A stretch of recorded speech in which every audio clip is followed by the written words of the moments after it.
Leave their families, they go off to war, all in the name of American freedom. And today, we thank them for their service. I'm Olivia Fierro. I'm John Huck. Veterans are not always welcomed home with open arms. It's a tough adjustment back to civilian life. And for many, it's a life on the streets.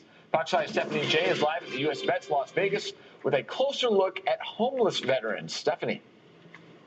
Well, guys, we usually see the lighter side of being a veteran, you know, the parties, the parades, the banners, that sort of thing. But few people actually see there can be a dark side to being a vet and coming back from war. Oftentimes they come home with some mental health issues, little help, and sometimes no home.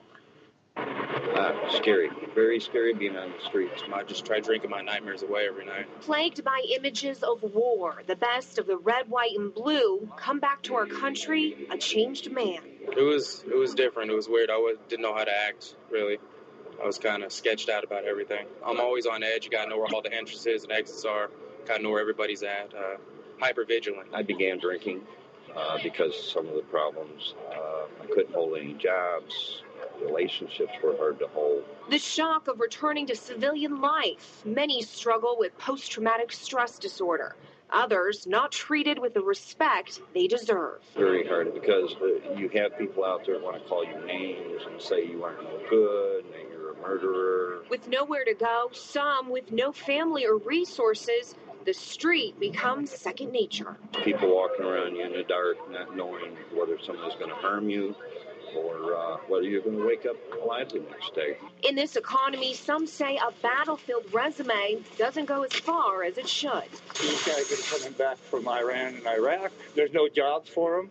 You know, they're going to be out on the street trying to do something, and it ain't there. Many troops rely on local volunteers to get them through.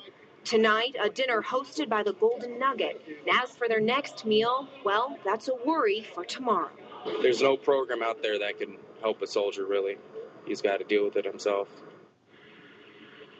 Now, a lot of these Valley soldiers rely on nonprofit groups like U.S. Vets Las Vegas and a lot of other groups throughout this area. And, you know, it's really great because they really help them with job assistance, getting food, clothing, shelter, that sort of thing. But one common kind of phrase hung throughout the night tonight, talking to a lot of these people, you know, these men and women, these vets have served and protected our country. A lot of people agree it's time for our country to serve them. Reporting live, I'm Stephanie Jay, Fox 5 News at 10, local, Las Vegas. Well put, Stephanie. Thank you. And more than 20,000 homeless vets across the country have received help through the U.S. Vets program.